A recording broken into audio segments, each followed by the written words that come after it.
guys, I'm Jessica Coyne and this is Yoga for Beginners. Welcome back to my channel. Today, I'm going to talk to you about balance. I hear a lot of people say that they don't want to do yoga because they have bad balance, or they're not good at yoga because their balance is bad. Well, I'm going to let you in on a little secret. Most of the population has really poor balance, myself included. I have horrible balance. So it's something that I have to work really hard at to maintain any type of yoga pose or even just balance in general. I'm constantly walking into things, I'm constantly tripping, and so it's something that's never come easy to me. In fact, I can balance better on my hands than I can on my feet. But lucky for you, I am here to tell you about my 5 steps that will help you get better balance. Hey guys, before we get started with today's video, make sure that you subscribe to my channel and press the little bell next to the subscribe button so that you can be notified every time I post something new. Every subscribe helps, guys, so I really hope that you just click that button for me. Thanks so much. So if you want to improve your balance, do these 5 things and you are well on your way to standing on one foot for a while. So my 5-step system is called BEADS, B-E-A-D-S, and that stands for breath, engagement, abs, drishti, and strengthening your ankles. So yeah, the first thing that we want to do is breathe. That's it. So it's pretty simple. When you're balancing, focus on breathing in and breathing out. So if I'm here in tree pose and I am thinking about other things, my balance is going to be off because I'm going to be all over the place in my head, which means my body is going to be all over the place. So I really want to focus by breathing. So breathing is a way to make your brain focus on one thing. Meditation is not stopping your brain. Meditation is a single pointed focus. So if you're focusing on one thing, which is your breath, you're meditating. So the best way to maintain balance is to find every yoga pose as a moving meditation. So we'll be in tree pose. Actually, I'm going to come up here in tree pose and breathe in and breathe out. Great, and that's going to help you to maintain your focus. So the next step of balance is E, engage. One of the things that I see gets people a lot of times is they're in their head when they're doing a balance pose, and so they're just thinking about balance. They're just, I gotta keep my foot off the ground. I gotta keep my foot off the ground. So they're not really sure or really paying attention to what the rest of the body is doing. So if I'm in tree pose, I keep using tree pose because it's just the easiest one. So if I'm in tree pose and I'm here and my arms are just dangling down, my arms are dead weight. There is no energy in my arms. Basically, the energy has been cut off right here at the shoulder. So this is weighing me down instead of lifting me up.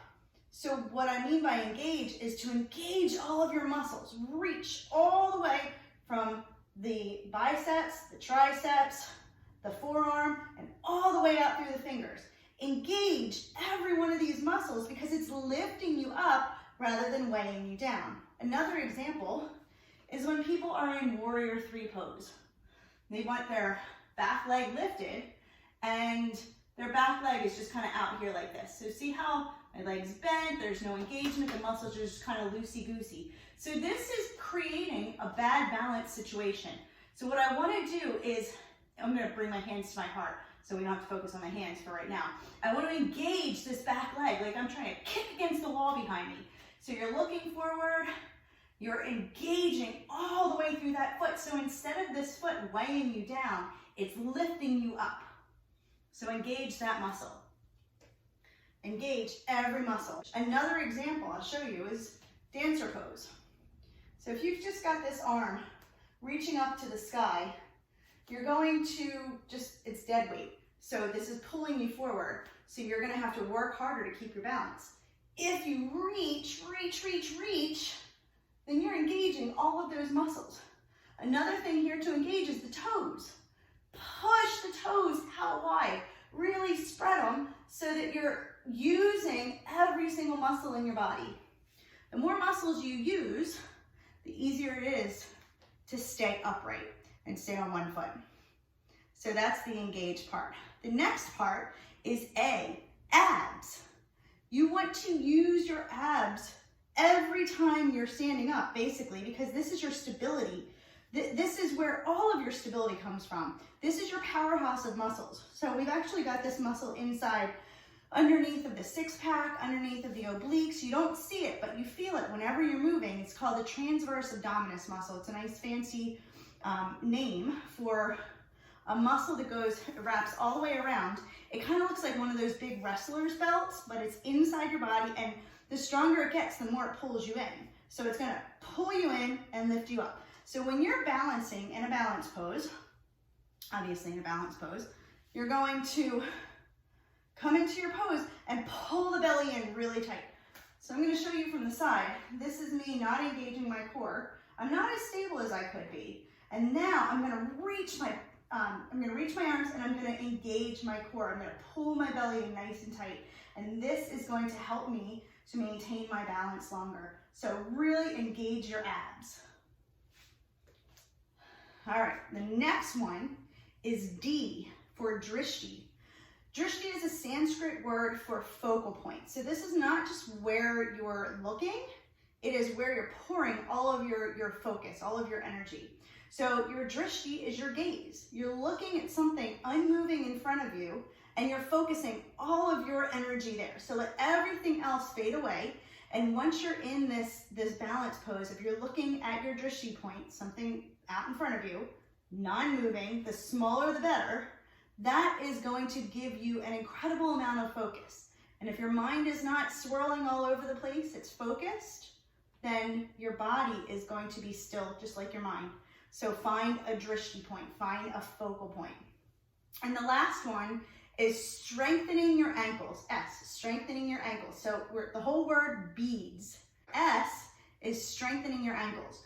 So it's no secret that when you are doing balance poses, you need to have strong ankles. So if your ankles are weak, then you're not gonna have a good foundation. You're not gonna have a very good base of support. A lot of us actually have strong ankles, but our ankles kind of don't know how to hold us upright.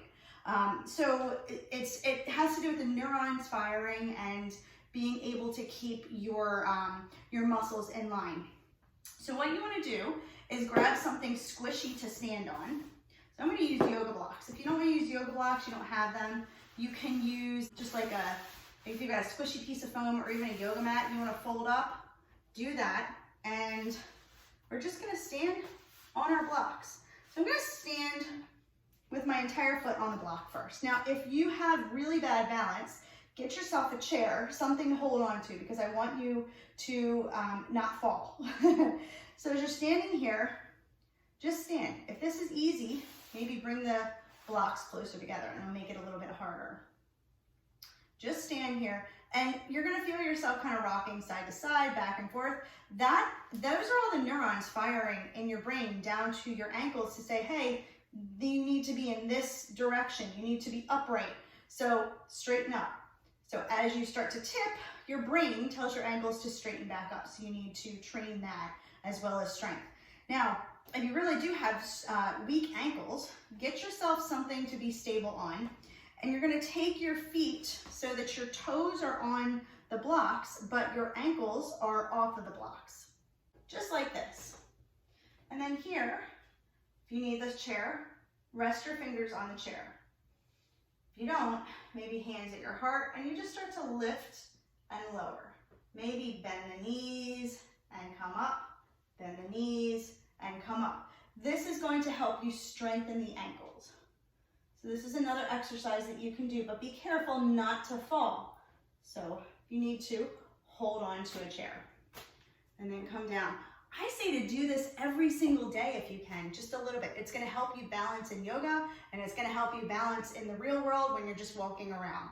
So these are my 5 steps that I use to hold my balance longer in yoga. So remember that, B-E-A-D-S, beads. Breathe, engage your muscles, abs, really strengthen the abs, drishti, your focal point, and strengthening your ankles. So I hope this helps. So happy balancing. Thanks for watching, guys. And if you haven't done it already, make sure that you subscribe to my channel and you hit that little bell next to the subscribe button so that you can get notified every time I post new content. Thanks so much. Namaste.